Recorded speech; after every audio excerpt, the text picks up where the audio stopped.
Earth Signs, kumusta? Welcome back sa iyong love reading. Tingnan natin ang iyong energies.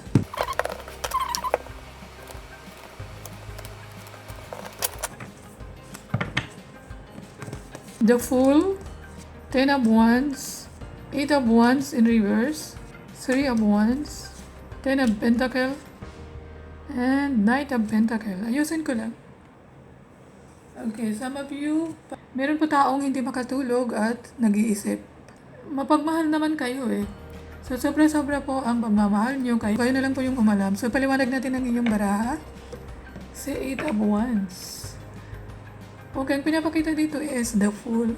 Para sa iba sa inyo guys, si the Fool kasi, kumbaga excitement. So, meron po kayong bagong panimula. So, meron po kayong bagong opportunity na ma-meet siya. Since may nakabaliktad tayo, ang minimisahin sa'yo na ang iyong relasyon ay nagkaroon ng lack of passion, kumbaga walang excitement. Bigyan daw uli ng spark ang iyong samahan para sa long-term na relationship, hindi na uli maulit. Kailangan daw i-address ang iyong issue. Siguro pa bago-bago ang person, hindi pa alam kung ano talaga ang dapat gawin. Earth signs, meron kayong 3 10. So, ang ibig sabihin, pwede mo pang paguhin ang iyong situation. Meron po kayong new opportunities. Meron po kayong phase of growth and renewal within your relationship.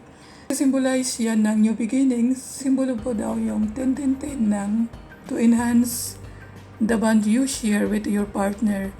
Pwede nyo pa daw baguhin ang iyong bonding para maging malalim pa ang inyong samahan. Sa inyo parang inako, parang naging one-sided, o imisay sa'yo ay mag-self-care. Ang ganda ng iyong bonding.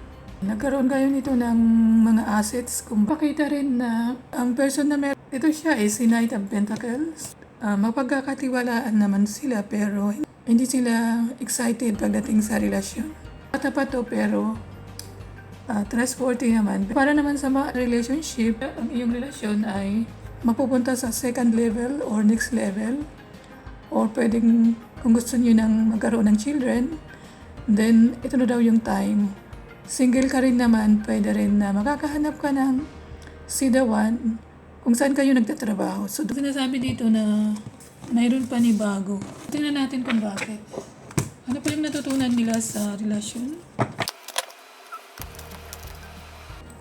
Be in the present and dream of the future. When we dream, everything is possible. Mag-focus na tayo sa ngayon. Kalimutan na daw yung mga nakaraan kasi hindi na po natin yun pwedeng balikan. Ang sabi nga ay past is past na. Yung miracles and blessings, everything has its gift. Meron talaga kayong mga desires or mga dreams, ano na yung mapipitas nyo. Lalo na sa mga masisipag or may mga ambitions. The union of hearts. A love connection defies explanation. Itong past person mo, pwede pa makipagbalikan uli sa'yo. Meron kayo nitong matatag na samahan. Hindi naman talaga kayo naghiwalay or baka may plano pa siya na bumalik sa. Pwedeng soulmate mo yan na gusto makipagbalikan. Tama yung 10-10-10 kasi pwede pa kayo magbanding uli. Sino ka po sa person? Okay, meron din tayong between worlds. Ang iba sa inyo ay tumalikod na. Kayo na lang pong umalam kung ikaw to or the other person. So, energies lang po ang binabasa natin. Pwedeng maging reverse ang ating energy. By the book, cultural beliefs. Maaari po siyang asawa mo pero iba ang kanyang religion. Ito ay ang sunod sa kanilang beliefs. Hindi mo na daw kailangan na baguhin kung ano ang meron siya, kundi ang sumunod sa kanya. Kasi anong klase po niya ng heart ang meron si person? Cautious heart. Have enough wisdom to gain back up. Na magkaroon ka ng caution kung yung puso natin pwede naman turuan. Baguhin natin kung ano ang nasa loob ng puso natin. Pwede tayo maging masaya para mayroon tayong back up just in case may makilala ka, di ba? Advice. Let go. Kung hindi na talaga siya nagpapasaya, so tingnan pa natin, ilagay ko lang. Yung opportunity. So meron pa kayong new opportunity. Magkakakilala pa kayo ng bagong person. So kung may nawala sa atin, meron din tayong new opportunity. So tingnan pa natin, ilagay ko lang. Okay, so Earth signs, meron pa kayong dalawang pagpipilian kasi mukhang may babalik na ex or meron kayong new potential person.